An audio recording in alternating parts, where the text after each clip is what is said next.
Black death इंसानों के इतिहास का सबसे घातक महामारी जिसने 5 सालों के अंदर यूरोप को पूरी तरह तबाह व बर्बाद कर दिया। इस महामारी ने करीब 25 से 30 मिलियन लोगों की जानें ले ली। ये बीमारी इतनी जानलेवा थी कि एक अच्छा खासा स्वस्थ आदमी रात को सोता था तो सुबह उसकी मौत हो जाती थी। इस पैंडेमिक ने कई देशों को अपनी चपेट में लिया, लेकिन सबसे ज्यादा कहीं तबाही मची इस बीमारी के कारण तो वो यूरोप में मची। आखिर क्या सिम्टम्स थे इस बीमारी की, कैसे और कहां से शुरुआत हुई इस महामारी की और कैसे खत्म हुई ये महामारी, इन सारी चीजों को जानेंगे आज के इस वीडियो में।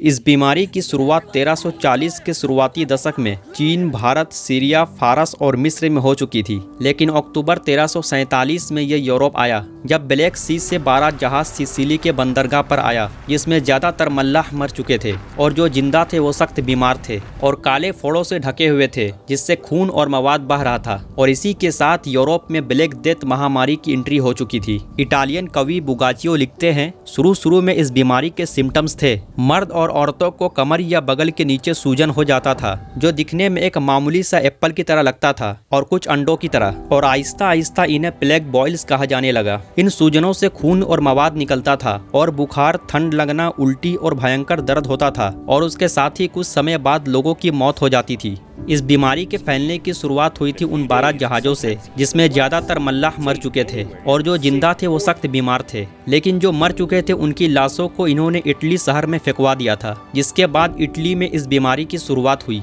और दूसरी वजह यह है कि मंगोल व्यापारियों ने इस बीमारी को एशिया से लेकर आए थे और 2011 के स्टडीज में ये पाया गया कि इस बीमारी की शुरुआत कहीं न कहीं चाइना से हुई थी, क्योंकि 14वीं सेंचुरी में चाइना में भी एक बीमारी फैली थी और 1349 के अंत तक ये बीमारी व्यापारियों के जरिए वेस्ट यूरोप में फैल चुकी थी। फ्रांस, स्पेन, ब्रिटेन और आयरलैंड जहां सबों ने इसके भयानक रूप को देखा, और 1350 से 1352 तक जर्मनी, द बाल्टिक स्टेट्स और रसिया में यह फैलना शुरू हुआ। आज साइंटिस्ट का मानना है ब्लैक डेथ महामारी यर्सीनिया पेस्टिस नामी बैक्टीरिया से फैलता है, जिसे फ्रेंच बायोलॉजिस्ट अलेक्जेंडर यर्सीन ने 19वीं सेंचुरी के एंड में खोज किया था। ये बैक्टीरिया हवा के जरिए एक आदमी से दूसरे आदमी में फैलता है और चूहों के काटने से भी। उस टाइम पे किसी को भी नहीं पता था, यहाँ तक के डॉक्टर्स को भी, कि ये बीमारी एक आदमी से दूसरे आदमी में कैसे फैलता है, और कोई नहीं जानता था कि इसे कैसे रोका जाए या इसका इलाज कैसे किया जाए। इसलिए डॉक्टर्स भी इलाज करने में असफल रहे। इस बीमारी से प्रभावित इतने सारे मरीज और डेड बॉडीज मौजूद थे कि लोगों को समझ नहीं आ रहा था कि इनके साथ करना क्या है, और लाशों से भरी गाड़ियां यूरोप में एक आम चीज बन गई थी। ऐसा लग रहा था अब इससे बचने का एक ही तरीका है, आप जहां है वहीं रुके और लोगों से दूरी बनाकर रखें और ऊपर वाले से प्रे करते रहें। उस समय लोगों को समझ नहीं आ रहा था कि करना क्या है,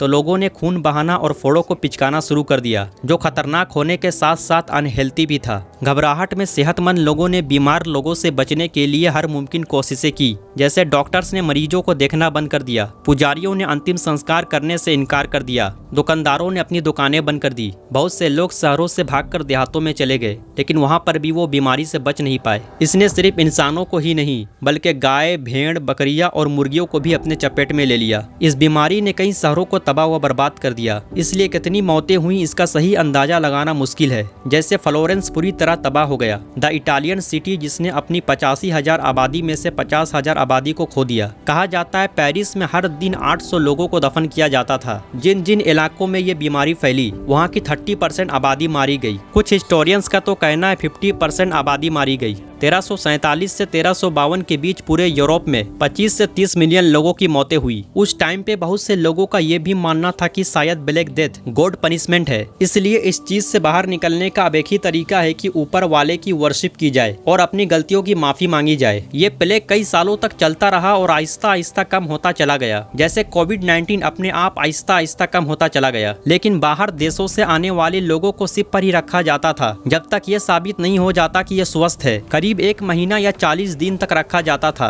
लेकिन क्या ब्लैक डेथ अब भी मौजूद है? ये प्लेग सदियों से हर कुछ पीढ़ियों के बाद फिर से नजर आता है, लेकिन इस दौर में सफाई और लोगों के रहने के तरीका ने इस बीमारी को बहुत कम कर दिया है, लेकिन पूरी तरह से खत्म नहीं किया है। जबकि ब्लैक डेथ के इलाज के लिए एंटीबायोटिक मौजूद है, लेकिन WHO के अकॉर्डिंग अब भी हर साल 1000 से 3000 प्लेग के मामले सामने आते हैं। आज के लिए बस इतना ही, मिलते हैं फिर किसी अगले वीडियो में। Fever, aching limbs and fatigue.